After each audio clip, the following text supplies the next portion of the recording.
सभी बड़ों को प्रणाम और छोटों को बहुत सारा प्यार।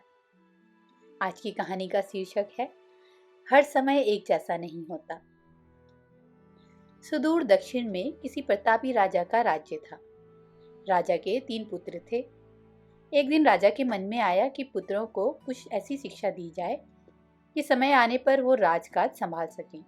इसी विचार के साथ राजा ने सभी पुत्रों को दरबार में बुलाया और बोला, पुत्रों, हमारे राज्य में नाशपाती का कोई वृक्ष नहीं है और मैं चाहता हूँ तुम सब 4-4 महीने के अंतराल पर इस वृक्ष की तलाश में जाओ और पता लगाओ कि वो कैसा होता है।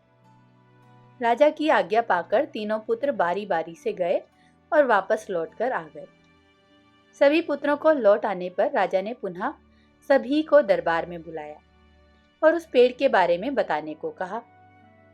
पहला पुत्र बोला, पिताजी, वह पेड़ तो बिल्कुल टेढ़ा मेढ़ा और सूखा हुआ था। नहीं नहीं, वो तो बिल्कुल हरा भरा था, लेकिन शायद उसमें भी कुछ कमी थी क्योंकि उस पर एक भी फल नहीं लगा था।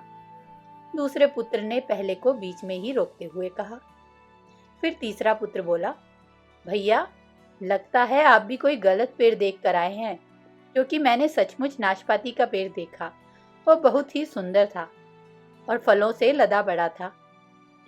और तीनों पुत्र अपनी अपनी बात को लेकर आपस में विवाद करने लगे कि तभी राजा अपने सिंहासन से उठे और बोले, पुत्रों, तुम्हें आपस में बहस करने की कोई आवश्यकता नहीं।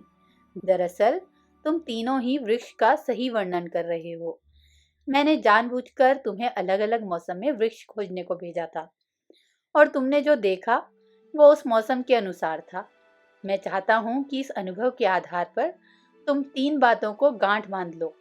पहली, किसी चीज के बारे में सही और पूर्ण जानकारी चाहिए तो तुम्हें उसे लंबे समय तक देखना परखना चाहिए, फिर चाहे वो कोई विषय हो, वस्तु हो या फिर कोई व्यक्ति ही क्यों ना हो।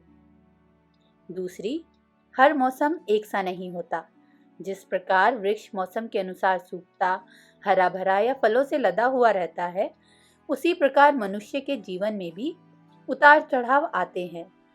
अतः अगर तुम कभी भी बुरे दौर से गुजर रहे हो तो अपनी हिम्मत और धैर्य बनाए रखो। समय अवश्य बदलता है।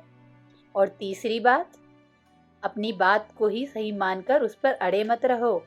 अपना दिमाग खोलो और दूसरों के विचारों को भी जानो। यह संसार ज्ञान से भरा पड़ा है।